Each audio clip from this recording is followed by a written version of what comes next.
Praise lord. దేవుని నామమునకు మహిమ కలుగును గాక. ఈరోజు దేవుని ఒక వాక్యాన్ని ధ్యానించుకుందాం. ప్రతి క్రైస్తవుడు కూడా తన జీవితంలో గుర్తుంచుకోవాల్సిన కొన్ని వాటిలను మనము తప్పక దాన్ని ధ్యానించుకుంటేనే నువ్వు నేను ఒక క్రైస్తవుడిగా ఎంచబడతాం. ప్రతి ఒక్క క్రైస్తవుడికి శ్రమలంటూ వస్తూనే ఉంటాయి, కష్టాలంటూ వస్తూనే ఉంటాయి. నువ్వు ఈరోజు శ్రమల గుండా నడుస్తున్నావు, నువ్వు ఈరోజు కష్టాల గుండా నడుస్తున్నావు. ఈరోజు నీ కళ్ళల్లో కన్నీరు తిరుగుతూ ఉంది, నీ కళ్ళు వెంబడి నీ యొక్క కన్నీళ్లు సాక్ష్యం చెబుతూ ఉన్నాయి. అంటే నువ్వు దేవుని యొక్క భక్తులు ఎదుగుతున్నావు అనేసే అర్థం. దేవుని ఒక వాక్యం ఏమి సెలవిస్తుంది? అసలు నీకు వస్తున్న కష్టాలు ఎందుకు వస్తున్నాయి, అసలు నీకు ఉన్న పరిస్థితులు ఎందుకు ఇలా ఉన్నాయి అనేసి నువ్వు దిగులు చెందుతూ ఉంటే ఈరోజు దేవుని ఒక వాక్యం నీ గురించే చెబుతుంది. నీకు మాత్రమే ఒక వాక్యాన్ని ఆ దేవుడు చెప్పాలని ఆశపడుతున్నాడు. దయచేసి ఈ యొక్క పరిశుద్ధ గ్రంథంలో ఒకసారి ఈ యొక్క వాక్యాన్ని ధ్యానించుకో. రోమీయులకు రాసిన పత్రిక 8వ అధ్యాయము 18వ వచనం చదువుకున్నట్టయితే, మన ఎడల ప్రత్యక్షము కాబోవు మహిమ ఎదుట ఇప్పటి కాలపు శ్రమలు ఎన్నతగినవి కావు. దేవుని ఒక వాక్యమే సెలవిస్తుంది కదా, ఇప్పటి కాలపు శ్రమలు ఎన్నతగినవి కావు. అంటే ఇప్పుడున్న నీ యొక్క పరిస్థితులు, ఇప్పుడున్న నీ యొక్క శ్రమల కాలము దేవుడిచ్చే మహిమ ఎదుట అవి దేనికి కూడా పోల్చడానికి కూడా సరిపోనంత గొప్పది దేవుని యొక్క ప్రణాళిక, దేవుని యొక్క మహిమ. ఆ మహిమను నీకు ఇవ్వడం కోసం ఆయన నిన్ను పరీక్షిస్తున్నాడు. ఇప్పుడు ఒక ఇంటర్వ్యూకి నువ్వు వెళ్ళినప్పుడు వాళ్ళు నిన్ను కొన్ని విధాలుగా పరీక్షిస్తారు, వాళ్ళు నీకు కొన్ని టెస్టులు పెడతారు, వాళ్ళు నిన్ను ఇంటర్వ్యూ చేస్తారు. అవన్నీ చేశాకే నువ్వు పాస్ అయితేనే కదా నీకు ఆ ఉద్యోగం ఇస్తారు. అలాగే దేవుడు కూడా నిన్ను పరీక్షలో పెడుతున్నాడు. ఈ పరీక్షలో నువ్వు గెలిస్తే, నువ్వు నెగ్గితే, నువ్వు విజయాన్ని సాధిస్తే ఆ దేవుడిచ్చే మహిమను నువ్వు పొందగలవు. మరి పరీక్ష నాకు వద్దు అనేసి నువ్వు విడిచిపెట్టి వెళ్ళిపోతే ఆ దేవుడిచ్చే మహిమ నీకు ఎలా దక్కుతుంది? ఆ దేవుడిచ్చే ఘనత నీకు ఎలా దక్కుతుంది? ఒక్కసారి ఆలోచించునేస్తామా? దేవుడిచ్చే మహిమ నీకు కావాలంటే ఆయన పెట్టే పరీక్షలతో నువ్వు నిలబడాలి. నువ్వు కేవలం నిలబడు, గెలుపు విజయం ఆ దేవుడే నీకు ఇస్తాడు. ఎలాగో తెలుసా? నువ్వు నిలబడినప్పుడు, నువ్వు దేవుని పక్షంలో నిలబడినప్పుడు నీ పక్షంలో ఆయన నిలబడి కార్యాలు జరిగిస్తాడు. ఆయన నీ పక్షంలో నిలబడి యుద్ధం చేస్తాడు. ఆయన నీ పక్షంలో ఉండి నీకంటూ వస్తున్న శ్రమలని, నీకంటూ వస్తున్న ఆ యొక్క భయంకరమైనటువంటి పరిస్థితి ఏదైనా సరే ప్రతి దాన్ని ఆయన అణచివేయడానికి సమర్థుడు, శక్తి గలవాడు. కాబట్టి నీ విశ్వాసం ఏమై ఉంది ఈరోజు? నీ విశ్వాసము దేవుని మీద ఉందా లేదా లోకస్తుల మీద ఉందా? దేవుని మీద ఉన్నట్టయితే నువ్వు విజయాన్ని చూస్తావు. లోకస్తుల మీద నీ యొక్క విశ్వాసం, నమ్మకం ఉంటే నువ్వు ఓటమిని చవి చూస్తావు. దయచేసి దేవుని మీద విశ్వాసం ఉంచు, దేవుని మీద నమ్మకం ఉంచు. అప్పుడు విజయాన్ని ఎందుకు చూడవో ఆ దేవుని నువ్వు అడుగు, ఆయన నీకు సమాధానం చెప్తాడు.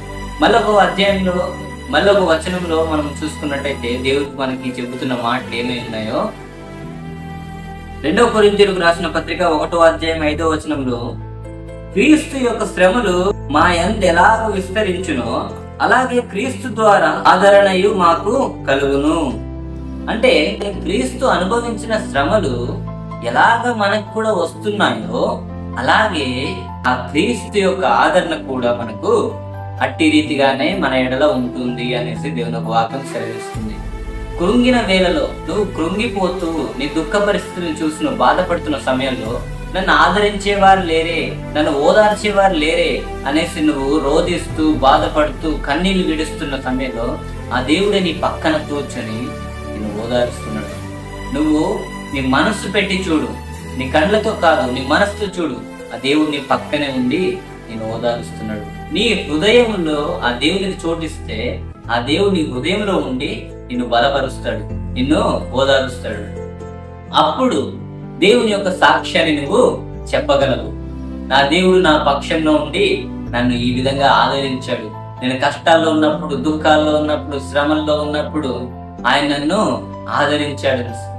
మరి దేవుడే పరీక్ష పెడుతున్నాడు కదా, ఆ దేవుడే మనలను ఓదారుస్తున్నాడంటే నువ్వు అర్థం చేసుకోవాలి దేవుని యొక్క ప్రేమ నీ మీద ఎంత. పరీక్ష పెట్టిన టీచర్ ఎప్పుడు కూడా ఆ యొక్క స్టూడెంట్కి హెల్ప్ చేయరు. ఎందుకో తెలుసా? హెల్ప్ చేస్తే ఆ అబ్బాయి ఎక్కడ చదవడం మానేస్తాడేమో అనేసి. కానీ నా దేవుడు అలా కాదు, నిన్ను పరీక్ష పెడుతున్నాడు, అలాగే నిన్ను ఓదారుస్తున్నాడు. మరలా విజయాన్ని కూడా ఆయన నీకు ఇవ్వడానికి సిద్ధంగా ఉన్నాడు. నువ్వు కేవలం చేయాల్సింది ఏంటి తెలుసా? నువ్వు చేయాల్సిన పని కేవలం ఆయన పక్షాన నిలబడి ఆయన తరపున నువ్వు విజయాన్ని చూడు. చివరి మాటగా దేవుని ఒక వాక్యం ఏమి సెలవిస్తుందో చివరి మాటగా చూసుకుని మనం ఈ రోజు వాక్యాన్ని మనం ముగించుకుందాం. యాకోబు 1:12 చూసుకున్నట్టయితే, శోధన సహించువాడు ధన్యుడు. ఈ ఒక వచనంలో మనకి స్పష్టంగా తెలియజేస్తూ ఉంది, శోధనను సహించువాడు ధన్యుడు. ఒక ధన్యత, దేవుడు మనకి ఇచ్చే ధన్యత శోధనను సహించిన తర్వాతే అది మనకు లభిస్తుంది అని అర్థం. ఒక ఇల్లు కట్టాలంటే ఎంతగానో కష్టపడాలి, దానికోసం ఎంతగానో శ్రమించాలి. అలాగే దేవుడిచ్చే ధన్యతను పొందుకోవాలంటే ముందు శ్రమలను పొందుకొని ఆ శ్రమల్లో నువ్వు నిలబడి నీకున్న అర్హతను నువ్వు సాధించుకోవాలి. అది దేవుడికి ఇచ్చే గొప్ప ధన్యతగా నువ్వు భావించినప్పుడు దేవుడిచ్చే ఆ పరలోక రాజ్యాన్ని నువ్వు పొందుకోవడానికి సిద్ధంగా ఉన్నావనేసి ప్రతిరోజు దేవుని ఒక వాక్యాన్ని ధ్యానించు. అప్పుడు ఆ దేవుడే నీతో స్వయంగా మాట్లాడతాడు. నీకు కావాల్సిన ప్రతి వాక్యాన్ని ఆయన నీతోనే చెప్తాడు. ఈరోజు ఈ వాక్యాన్ని విన్న నువ్వు కళ్ళు మూసుకుని ఆ దేవుని యొక్క ప్రార్థనలో ఏకీభవించు. మహాపరిశుద్ధుడా, కృప కలిగిన దేవా, సర్వాధికారి తండ్రి, సర్వలోకాలనే మా ప్రభువా, నీకే వేలాది వందనాలు స్తోత్రం చెల్లిస్తున్నామయ్యా. ఇదో తండ్రి, నీ యొక్క వాక్యాన్ని ఎవరెవరైతే విని ఉన్నారో వారి యొక్క హృదయాలు పదిలపరిచి వారి యొక్క మనసులో ప్రభువా నీ యొక్క వాక్యమైన విత్తనములు నాటి తండ్రి వాటిని ఫలించే వృక్షాలుగా మీరు వారి యొక్క హృదయాలు ఉంచమని ప్రార్థిస్తున్నామయ్యా.